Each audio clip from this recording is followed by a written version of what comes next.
How to start a satellite launch services business. What if your next startup didn't launch from a garage, but from a launch pad? With the new space economy booming, starting a satellite launch services business is no longer reserved for billionaires. The space race is open, and it's ready for business. The demand for satellite deployment has exploded. From Earth observation to telecom and IoT networks, companies around the globe need cost-effective, reliable launch solutions. That's where your launch services startup comes in. Step 1. Define your niche. Are you focusing on small satellites, CubeSats, or micro-launch services?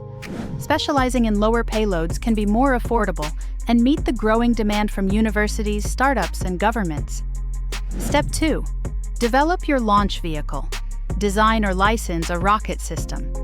Consider hybrid propulsion or liquid-fueled engines optimized for vertical or air launch platforms. Partner with aerospace engineers and consider outsourcing components to reduce costs. Step 3. Secure launch facilities. Negotiate access to spaceports or build a private launch site depending on your budget.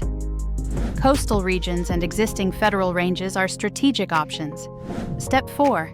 Navigate regulations.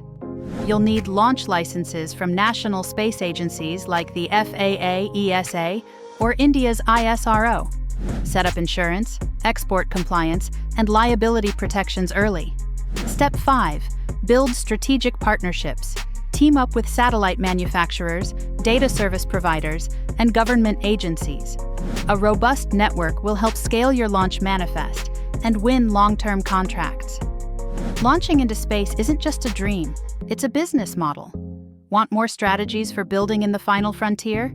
Like, comment, and subscribe for weekly deep dives into space tech, startup playbooks, and future-ready industries.